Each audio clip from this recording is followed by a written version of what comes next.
어머, 여러분, 오늘도 어서 오세요. 맛있는 차 한 잔씩 들고 자리에 편안하게 앉으셨나요? 비단 부채로 입을 살짝 가리고 아주 비밀스럽고도 흥미진진한 이야기를 나누고 싶은 그런 날이네요.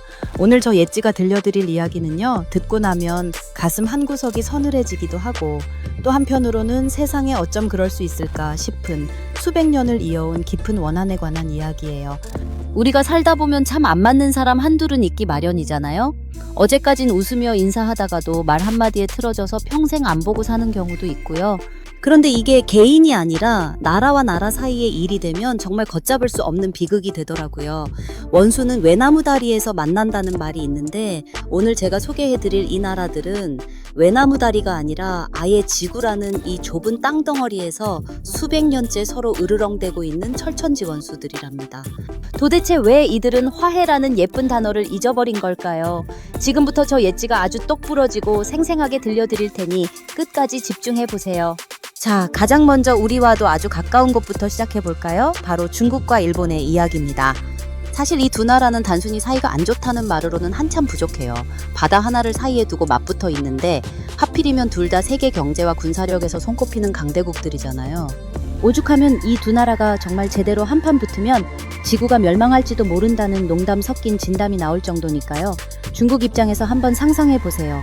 옛날부터 중국은 스스로를 아시아의 황제, 모든 문명의 중심이라고 자부하며 찬란한 역사를 써왔던 나라잖아요. 그런데 근대에 들어와서 서구 열강들에게 시달리는 것도 모자라 한때 자기들보다 한 수 아래라고 생각했던 일본에게 청일전쟁과 중일전쟁에서 연달아 뺨을 맞은 격이 된 거예요. 일본이 근대화에 성공하자마자 중국의 본토를 유린하고 만주와 대만까지 넘봤으니 중국인들의 자존심에 얼마나 깊고 쓰라린 상처가 났겠어요. 특히 중일전쟁 당시에 입은 피해는 정말 말로 다 할 수 없을 정도였죠. 전쟁 자체는 결국 일본의 무리한 욕심 때문에 중국의 승리로 끝났지만 그 과정에서 중국 대륙은 그야말로 만신창이가 됐거든요. 여러분 한번 생각해 보세요. 내 집 안방까지 쳐들어와서 행패를 부린 이웃을 어떻게 쉽게 용서할 수 있겠어요? 재밌는 건 이 두 나라가 서로를 너무나 싫어한 나머지 오히려 그 사이에 낀 우리 한국이 그나마 낫다고 생각할 정도라고 하니 그 원한의 깊이가 정말 바다보다 깊다고 할 수 있겠죠.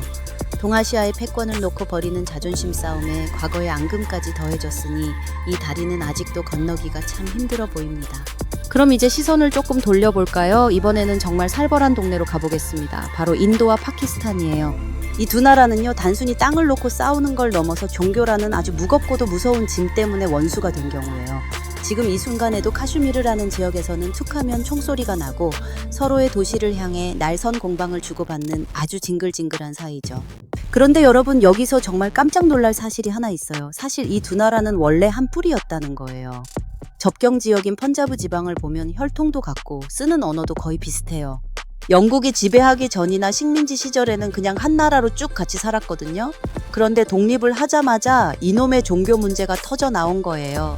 힌두교의 인도와 이슬람교의 파키스탄으로 갈라지면서 순식간에 남보다 못한, 아니 죽여야 할 원수가 된 거죠. 얼마나 서로를 미워하는지 전 세계가 핵무기를 만들지 말자고 약속할 때도 이 두 나라는 가입조차 안 했어요.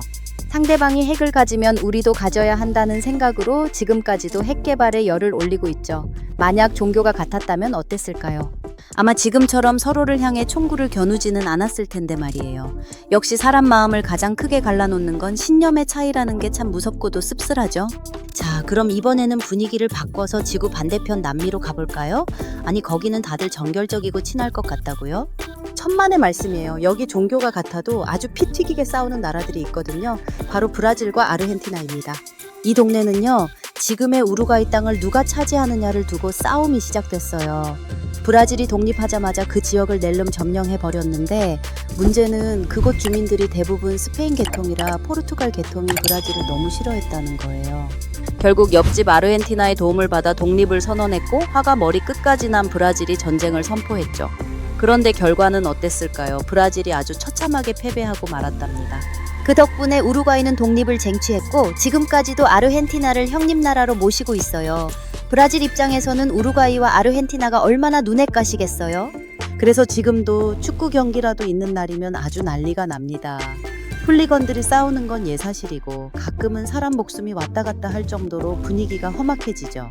공 하나를 두고 벌이는 전쟁이라고들 하지만 그 밑바닥에는 수백 년 된 역사적 패배의 기억과 굴욕이 흐르고 있는 셈이에요. 여러분, 축구가 단순한 스포츠가 아니라는 거 이제 좀 느껴지시나요?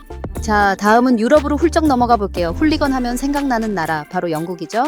그런데 여러분, 이 훌리건이라는 단어가 사실 아일랜드 사람의 이름에서 왔다는 사실 알고 계셨나요? 19세기 런던의 폭력배였던 아일랜드인 패트릭 훌리건의 이름에서 유래됐다고 하는데, 그만큼 영국인들이 아일랜드인을 얼마나 무시하고 차별했는지를 보여주는 슬픈 증거이기도 해요. 영국은 무려 800년 동안이나 아일랜드를 지배했습니다. 민족도 다르고 종교도 달랐던 아일랜드 사람들은 영국 밑에서 정말 모진 세월을 견뎌야 했죠. 특히 1847년에 터진 아일랜드 대기근은 정말 비극 그 자체였어요. 사람들이 길거리에서 굶어 죽어 나가는데도 영국 정부는 그걸 외면했고 오히려 식량을 수출하기까지 했거든요. 결국 100만 명이 죽고 전체 인구의 4분의 1이 증발해버렸습니다. 오죽하면 아일랜드 본토보다 미국에 사는 아일랜드계 사람들이 더 많을 정도겠어요? 미국으로 건너간 이들도 처음엔 하층민으로 살며 고생을 참 많이 했죠. 끈질긴 투쟁 끝에 독립은 했지만 아직도 북아일랜드 문제로 갈등의 불씨는 꺼지지 않고 있어요. 800년 동안 쌓인 눈물과 원한이 단번에 씻기기는 역시 어려운 일인가 봅니다. 마지막으로 알아볼 원수는 그리스와 튀르키예입니다. 그리스 역시 아일랜드 못지않게 오랜 시간 동안 외세의 지배를 받았는데 바로 오스만 제국이었죠. 원래 로마 문명의 중심지이자 정교회의 자부심이었던 그리스가 이슬람 세력인 오스만에게 멸망당하고 400년이나 지배를 받았으니 그 굴욕감이 얼마나 컸겠어요. 오스만 제국이 약해진 틈을 타 어렵게 독립하긴 했지만 그 과정에서 벌어진 전쟁과 갈등은 정말 처절했습니다. 특히 1차 대전 이후에는 서로의 나라에 살던 사람들을 강제로 쫓아내는 인구 교환까지 하면서 완전히 남남이 됐어요. 한때 같은 땅에서 섞여 살며 문화도 비슷해졌지만 이제는 서로 자기네가 원조라며 음식 하나를 두고도 자존심 싸움을 벌이고 있죠. 요구르트나 커피를 두고도 이건 우리 거다 라며 싸우는 걸 보면 정말 어처구니가 없으면서도 한편으로는 그만큼 서로를 인정하고 싶지 않은 마음이 큰 거구나 싶어 안쓰럽기도 해요. 여러분, 오늘 저와 함께 쭉 지켜보시니 어떤 생각이 드시나요? 사실 국경을 맞대고 있으면서 사이좋게 지내는 나라가 참 드물긴 해요. 하지만 지금은 30분이면 지구 반대편 소식을 듣고 누구나 친구가 될 수 있는 초연결 시대잖아요. 내 것만 챙기는 이기심이나 극단적인 민족주의가 우리를 자꾸만 외나무다리로 몰아넣고 있는 건 아닌지 걱정이 됩니다. 외교적인 문제는 어쩔 수 없다 하더라도 우리 사람 대 사람으로는 서로 미워하지 않는 그런 세상이 되면 얼마나 좋을까요? 묵은 원한은 털어내고 이제는 화해의 다리를 놓을 때가 되지 않았나 싶네요. 원래 진짜 지혜로운 사람은 내 마음속에 화부터 다스릴 줄 아는 법이니까요. 오늘 저 옌지가 들려드린 이야기가 여러분의 마음속에 작은 울림을 주었기를 바랍니다. 재미있게 들으셨나요? 혹시 주변에 괜히 누군가를 미워하느라 마음고생하는 친구분이 있다면 이 영상 슬쩍 보내주세요. 야, 네오 마음이 너무 예뻐서 그런 거야. 이제 그만 화 풀자 라고 위로하면서 말이죠. 지금까지 옛날 생각, 요즘 지혜의 옌지였습니다. 우리 아버님, 어머님들, 그리고 친구분들 오늘도 정말 고생 많으셨어요. 여러분의 따뜻한 관심이 저에게는 가장 큰 힘이 된답니다. 들어주셔서 정말 고맙습니다. 다음번에도 더 재미있고 유익한 이야기로 찾아올게요. 그때까지 모두 행복하게 잘 지내셔야 해요. 안녕.